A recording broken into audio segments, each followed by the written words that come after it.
इस कलयुग में जलते बलते जीवों के लिए संजीवनी है। काम वासना, क्रोध, लोभ, मोह, अहंकार में जो लोग जल रहे हैं, बल रहे हैं, सत्संग में ओम, हरि, अल्लाह, गॉड, खुदा, रब, वाहिगुरु, ईश्वर का वो नाम मिलता है जिसका जाप करने से जन्मों जन्मों के पाप कर्म कट जाया करते हैं।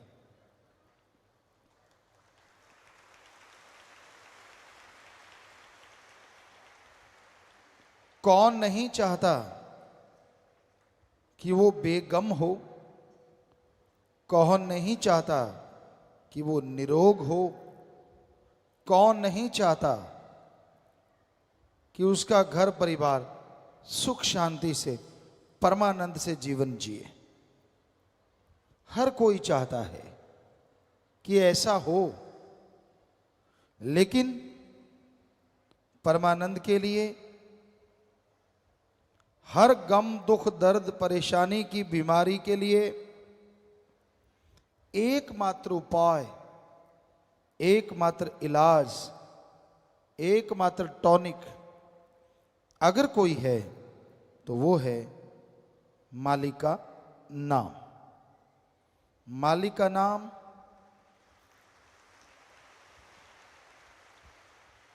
अनमोल है, पर वो बिना दाम के मिलता है। तुलसी जी कहते, ईश्वर नाम अमोल है, बिन दाम बिकाए। ईश्वर नाम अमोल है, बिन दाम बिकाए। तुलसी ये आचर्ज है, ग्राहक कम ही आए।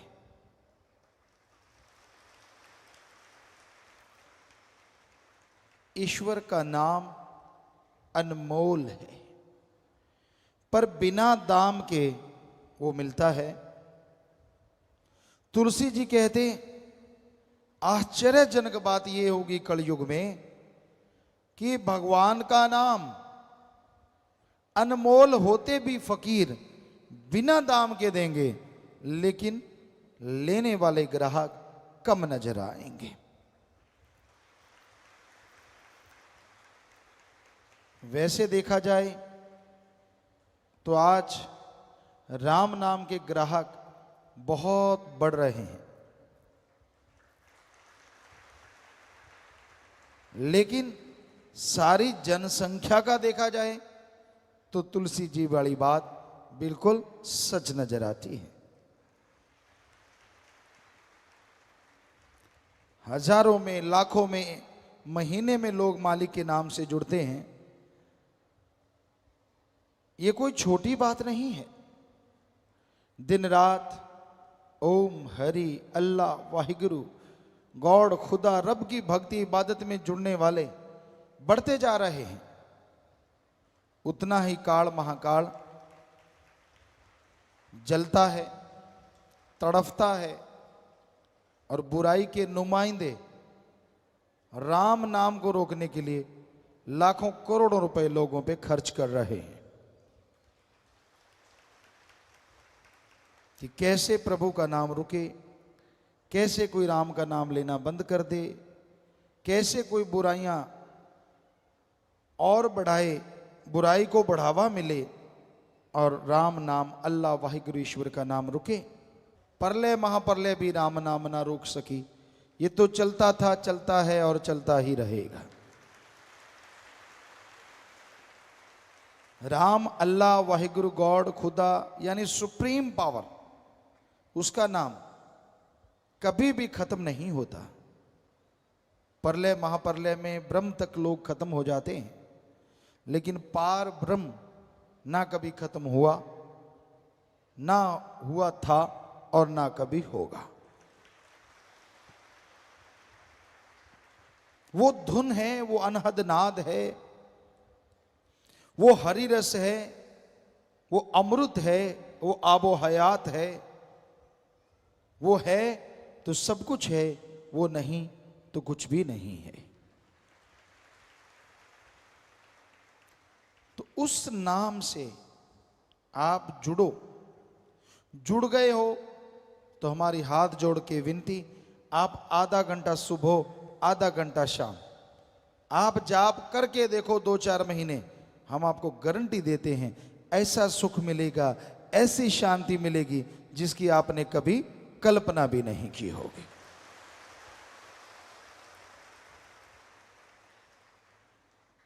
अब आप अगर जाप करते ही नहीं तो क्या किया जाए? बेपरवाह जी फरमाया करते, दिल करता है कि सब लोग जाप करें पर कोई करता नहीं, और ऐसा कुछ है नहीं जो घोल के पिला दें। राम नाम तो जपना पड़ेगा। जादू टोना मंत्र सब रिद्धि सिद्धि में अटक के रह जाते हैं, अटका देते हैं।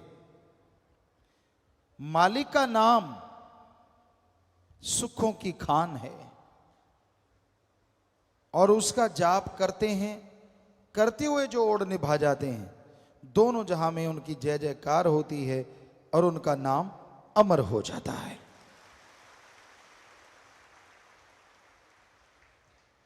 सच्चे दाता रहे पर बेपरवाह जी ने फरमाया, बचनों पे अमल करना सीखो। राम नाम का जाप करो, मालिक के नाम की चर्चा करो, और मालिक का नाम वो परमानंद देगा, वो खुशियां देगा जो अनमोल हैं, किसी भी मोल कहीं से भी खरीदी नहीं जा सकती। तो राम का नाम खुशियां लेके आता है, बदले में कुछ देना नहीं पड़ता, ना पैसा देना पड़े, ना घर परिवार त्यागना पड़े। आप घर परिवार में रहते हुए मालिक का नाम ले सकते हैं और उसकी कृपा दृष्टि के काबिल बन सकते हैं।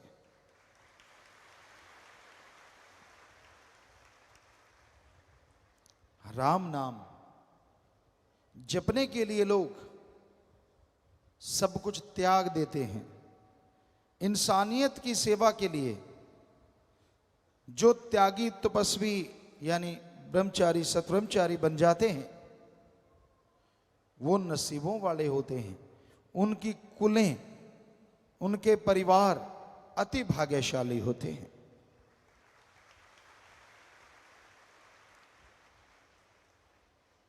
भीष्म पितामह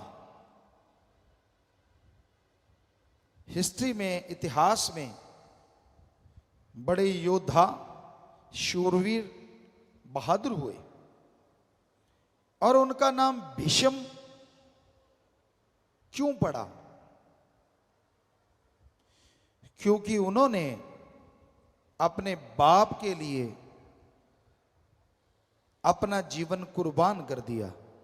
ये कसम खाई कि मैं जिंदगी भर शादी नहीं करवाऊंगा, ब्रह्मचर्य का पालन करूंगा, ताकि उसका बाप शादी करवा सके और उस शादी से जो बच्चा हो वो राज सिंहासन संभाल सके। उन्होंने ये कसम खाई, तो तब से उनका नाम पड़ा भीष्म पितामह। भीष्म भयंकर, हद से ज्यादा भयंकर प्रतिज्ञा उन्होंने तो अपने बाप के लिए की। और आज इस जलते बलते भट्ट में जो भी भाई बहन ये प्रतिज्ञा लेते हैं कि ताउम्र मालिक की याद में लगाएंगे, इंसानियत की सेवा में लगाएंगे, वो आप ही बताओ, एक अपने बाप के लिए प्रतिज्ञा करता है और एक भगवान की औलाद के लिए प्रतिज्ञा करता है, जिसमें उसका खुद का स्वार्थ नहीं होता, कौन महान है?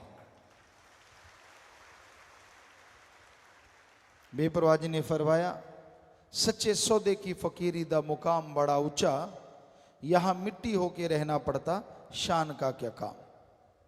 बस इतनी सी बात है। दीनता, नम्रता धारण करो, वचनों पे रह के सेवा करो। अरे जीवन में वो मकाम हासिल करोगे, वो खुशियां मिलेंगी जिसकी आपने कभी कल्पना नहीं की होगी। तो हे सेवादारों, हे इंसानियत की राह पे चलने वालों,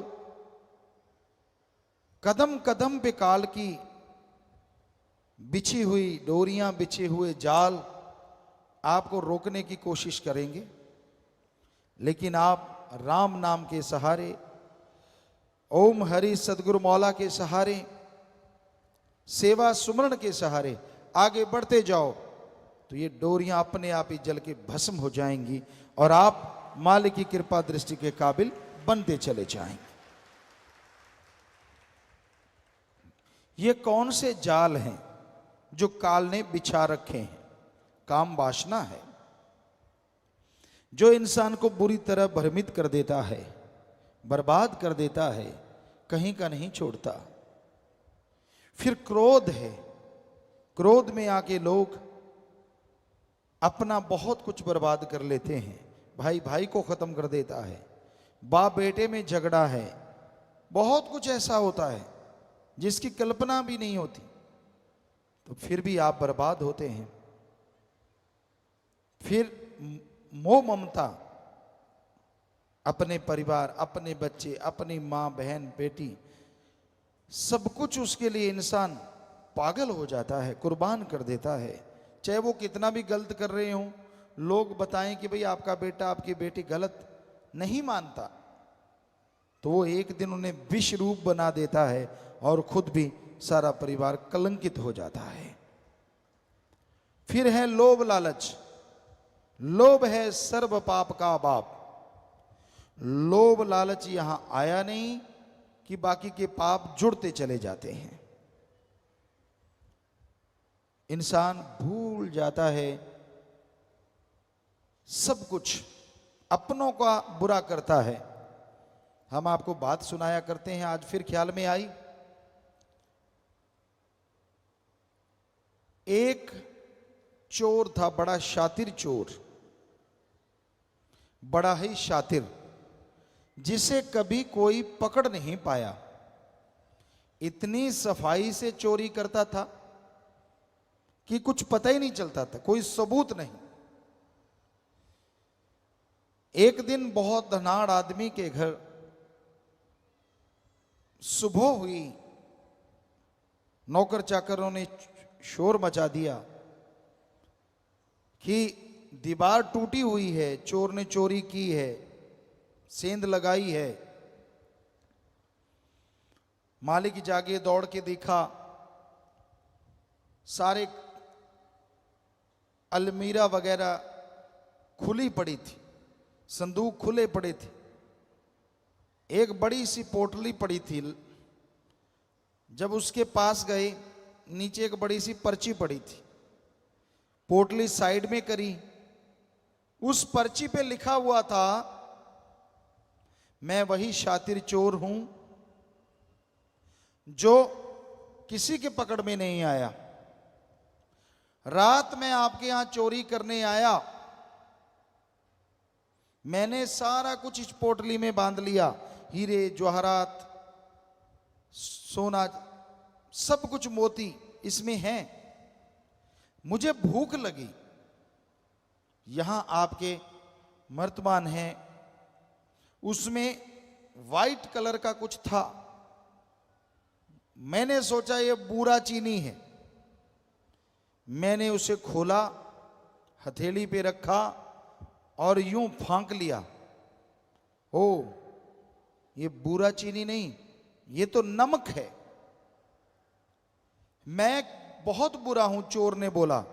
चोर कहने लगा, मैं बुरा हूं, अवगुण है मेरे में, लेकिन मैं नमक हरामी नहीं कर सकता। मैंने आपका नमक खाया है, इसलिए ये सारा सामान छोड़ के जा रहा हूं। चोरों के भी कायदे, चोरों के भी इंसानियत होती है। आज घोर कलयुग है, लोग एक चुटकी नहीं, ट्रकों के ट्रक, ट्रालियों की ट्राली नमक खा जाते हैं। और माया रानी जब सूंघती है, माया रानी सूंघा दी जाती है तो पल में अनाप शनाप शुरू हो जाता है। जो राम नाम के गुण गाते हैं वो राम नाम को उल्टा बताना शुरू कर देते हैं। अब खुद ही देखिए इंसान कितना गिर चुका है लोभ लालच में, हद से ज्यादा। तो ये है लोभ लालच, और वो दुखी होते हैं, कुलें तक डूब जाती हैं, जीते जी परेशान रहते हैं, मरणोपरांत नरक में जाते हैं। फिर है अहंकार, किसी को अपने धर्म का, किसी को जात का, किसी को राज पहुंच का, किसी को पैसे का, किसी को औलाद का, किसी को शरीर का।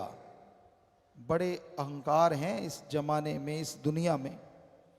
और उस अहंकार के घोड़े पे सवार जब इंसान हो जाता है तो अपना ही बुरा करता रहता है, दूसरों का बुरा नहीं होता। अहंकार को मार है, इसलिए अहंकार ना करो। रावण से बढ़ के और कोई मिसाल हो नहीं सकती, उदाहरण हो नहीं सकता। सब कुछ था रावण के पास, चारों वेदों का टीकाकार पंडित, यानी कहीं से भी कोई दोहा बुलवा लो, अगली लाइन बोल देता था, उसकी व्याख्या कर देता था। सफल, अति सफल राजनीतिज्ञ। जब वो मरना सन था तो श्री राम जी ने लक्ष्मण को बोला था कि लक्ष्मण जा इसको राजनीति में गुरु बना ले। ये बहुत सफल राजनीतिज्ञ है, जबरदस्त वेद शास्त्रों का ज्ञाता है, ये इतिहास गवाह है और ये सच है। और वही रावण जब चाहे बरसात करवाए, सूरज चंद्रमा की रोशनी से खाना बनवाए, एटम परमाणु कंधे पे टांग के घूमता जाए। सफल क्लोन ज्ञाता, खुद के 3 या 4 बेटे थे, बाकी सब क्लोन थे। 1 लाख बेटा, 1.25 लाख आगे नाती, यानी सफल क्लोन ज्ञाता। इतना जबरदस्त आदमी, इतना टैलेंटेड आदमी, एक ही बुरा कर्म किया, अहंकार किया कि मुझे मौत भी नहीं हरा सकती। तो 1 लख पूत 1.25 लाख नाती, तेरा वनगर दिया ना बाती। इसलिए अहंकार ना करो। बड़े बड़ों को अहंकार ने चकनाचूर कर दिया, खत्म कर दिया। ईगो, अहंकार मिटा दो। खुद ही मिटाओगे खुदा आएगा, खुद ही मिटाओगे तो खुदा बिगड़े काम बनाएगा। यानी अहंकार त्याग दो, दीनता, नम्रता रखो, दीन बन के रहो, नम्र बन के रहो। हर समाज में आपको कोई अच्छा कहेगा और रूहानियत में आप तरक्की करते चले जाएंगे, कोई बाधा नहीं आएगी। तो भाई ये 5, फिर मन माया, वो तो है ही जबरदस्त।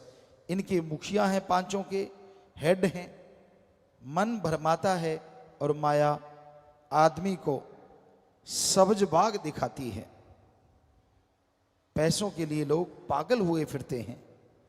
अरे हमने देखा ऐसा राजस्थान में गरीब के इलाके में, गरीबी के इलाके में, आपने भी यूपी साइड में गरीबी इलाके में देखा होगा। बहुत पहले की बात है, 5-5, 10-10 रुपए के लिए लोग, भाई बहन अपनी इज्जत बेचते हमने देखे हैं, सिर्फ 5-10 रुपए के लिए। आज का माने तो 100-500 के लिए। तो अब आदमी को अगर ज्यादा पैसा मिलता है और इज्जत भी लुटानी नहीं पड़ती तो वो कुछ भी कह सकता है, कुछ भी बोल सकता है। ऐसा है ये घोर कलयुग। लोग पैसा उठाए घूमते हैं कि तू भाई ये कर दे, तू वो कर दे, तू फलां कर दे। लोग गुमराह हो जाते हैं, उनके हाथों की कठपुतली बन जाते हैं। आज समाज में आम देखने को मिलता है, सब कायदे कानून भूल के उसी में लग जाते हैं। तो भाई इस कलयुग में इन 7 ने भयंकर तूफान खड़े कर रखे हैं।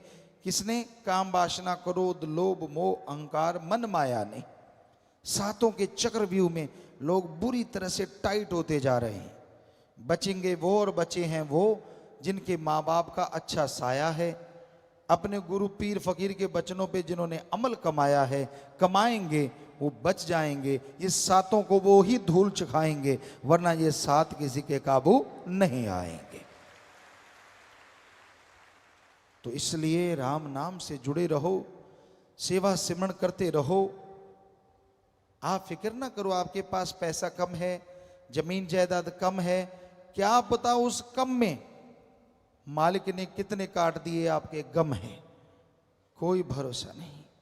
हो सकता है बहुत जमीन होती, बहुत जायदाद होती और कोई ऐसी बीमारी लगती जो लाखों रुपए होते, वो तो उड़ते ही उड़ते जमीन भी बिक जाती और शरीर भी बर्बाद हो जाता। मालिक को शुक्र करो, उसका शुक्राना करो। बेपरवाजी फरमाते गरीब है तो क्या हुआ, तंदुरुस्ती नियामत है और मालिक तेरा लड़ पकड़ा है, इससे बड़ी दौलत दुनिया में दूसरी नहीं हो सकती। एक बार हम सत्संग करते करते, दिन में 3 सत्संगें होती थी, 7 से 9:30 और 12 से 2:30 बजे और फिर 3:30 से 5:30, ऐसा 3 सत्संग डेली होता था। तो हम सत्संग करते करते करते करते राजस्थान के एक एरिया में गए, पहाड़गंज उस एरिया का नाम था। होता क्या था, पहली सत्संग करी सेवादारों की, 3 टीमें होती थी। पहली टीम सत्संग करवाती, 3rd जगह पे पहुंच जाती थी, 3री जगह, और एक दूसरी वाली होती थी। तो दूसरी वाली सत्संग करवाने के बाद टेंट वगैरह लगवाने के लिए तीसरी टीम के साथ जंगलों में चली जाती थी कि यहां सत्संग होना है। अगले दिन का आसपास के जंगलात, खाली जगह, वहां टेंट लगाते थे और जंगल में हम सब लोग रुका करते थे टेंटों में। तो उस पहाड़गंज एरिया में सत्संग होना था, 3 सत्संगें हुई। हम रात को पहुंचे तो हमें बताया कि पिताजी यहाँ पास में एक गरीब परिवार रहता है, 2 मियाँ बीबी बुजुर्ग, काफी उम्र थी उनकी, बुजुर्ग थे। तो कहते उनका मकान एक सही है, एक की आधी छत गिरी हुई है, गरीब हैं, पैसा नहीं है। तो हमने कहा फिर, कहते हमने उनको बोला कि आटा ले लो। वो कहते गुरुजी आएंगे, यहाँ रुकेंगे, हमारा कुएं का पानी पियो, कोई हर्ज नहीं, पर क्या हमें कुछ देना पड़ेगा? सेवादार कहते नहीं, आपको कुछ देना नहीं पड़ेगा, बल्कि हम आपको आटा देते हैं, आपकी छत बना देते हैं, घर बना देते हैं। वो हाथ जोड़ के खड़े हो गए, दोनों बुजुर्ग बागड़ी परिवार। कहने लगे भाई हो सके तो माने थारे गुरुजी से मिला दो, कि अगर हो सकता है तो आप हमें आपके गुरुजी से मिला सकते हो। वो कहते हाँ। तो हमें कहने लगे गुरुजी उनको मिलाएं। हमने कहा जरूर मिलाओ।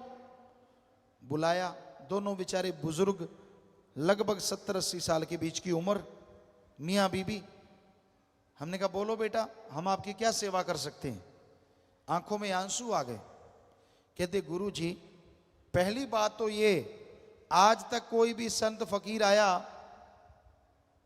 हमसे भी पैसा लेके गया, हालांकि हमारा आधा घर गिरा हुआ है, इतनी फसल नहीं होती, लेकिन पहले आप फकीर हैं जिसके भक्त ये कहते हैं हम आपका घर बना दें, आपको आटा दे दें, तो हमने ये नहीं लेना। हमने कहा फिर और क्या चाहिए?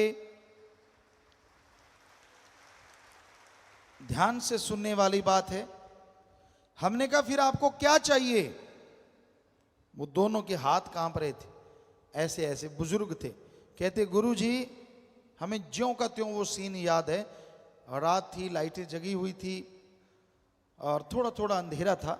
कहने लगे गुरुजी अगर हमें कुछ देना है तो हमें राम से मिला दो, भगवान से मिला दो, हमें भगवान चाहिए, धन दौलत जमीन जायदाद नहीं चाहिए। वाह, ये है इंसानियत, ये है मानवता। गरीबी हुई तो क्या हुआ, भगवान ने हमें उनके घर जा छोड़ा। जितना मर्जी जोर लगाते कहीं जगह नहीं मिली, उनके घर के पास ही जगह मिली, जंगलों में, बस आसपास जंगल था, गांव नहीं था, उनका एक घर था, वहीं पानी मिला, कहीं पानी ना मिला उस रात। तो ये है उनकी सच्ची तड़फ। अगले दिन उन्होंने नाम लिया, गुरु मंत्र का जाप किया और नाचने लगे कि हमें सच्चा मोक्ष मिल गया है, सच्ची भक्ति का तरीका मिल गया है। ये है इंसानियत, आज भी जिंदा है।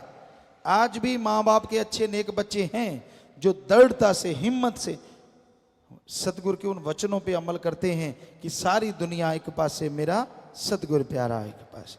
दुनिया को, दौलत को, शोहरत को ठुकरा देते हैं और अपने भगवान अल्लाह सतगुरु राम से हमेशा नाता जोड़े रखते हैं।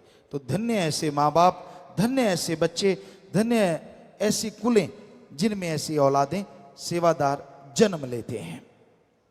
तो भाई यही आज के दौर का, आज के समय का बयान है, हकीकत है कि आज के दौर में क्या हो रहा है, कितना घोर कलयुग है। गुंडागर्दी, नशा प्रस्ती आम है और राम नाम के लिए लोग रोकते हैं, भक्ति इबादत के लिए रास्ते रोके जाते हैं, तरह तरह के नियम बनाए जाते हैं। पर राम नाम जैसा आपको बोला, कोई किसी का गुनाह नहीं करता, किसी को दर्द नहीं पहुंचाता। राम नाम तो सबका भला करता है। जो भी राम का नाम लेता है उसे अंदर बाहर कोई कमी ना रही थी, ना रह रही है और ना रहेगी। राम नाम संभाल करता था, कई गुना बढ़ के कर रहा है और सैकड़े गुना बढ़ के आगे करता रहेगा।